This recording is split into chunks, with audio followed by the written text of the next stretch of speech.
Merhabalar. Doğal antibiyotik olan kara turp kürü yapacağız bugün. Bunun için malzemelerimiz sadece 2 tane. Kara turpumuz ve doğal balımız var. Şimdi turpumuzu kesiyoruz.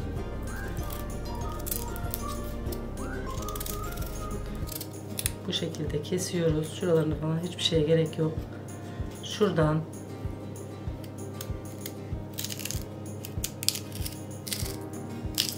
şöyle oyuyoruz biraz.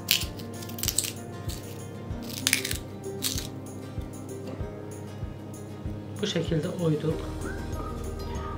Ve şöyle bıçakla aralarına delikler açıyoruz şöyle.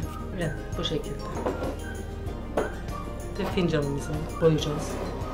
İçine balı dolduracağız.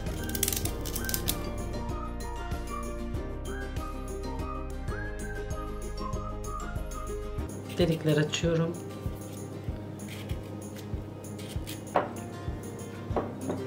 Şimdi turpların bu şekilde doğal balımı turpların ortasına döküyorum.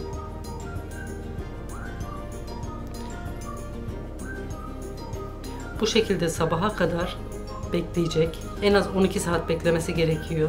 12 saatin sonunda 1 yaşın altındaki çocuklarda kullanmıyoruz. 1 yaşın üzerindeki çocuklardan 100 yaşına kadar herkes kullanabilir. Bir tatlı kaşığı veya bir yemek kaşığı, hiçbir zararı yok. Öksürüğü olanların öksürüğü tamamen kesiliyor. Son derece doğal ve sağlıklı. Bu şimdi tamam, sabaha kadar suyu süzülecek, altına geçecek suyu tamamen fincanın içine. Bu turpunu isteyen yiyebilir kabuklarını soyup veya sadece suyunu içebilirsiniz.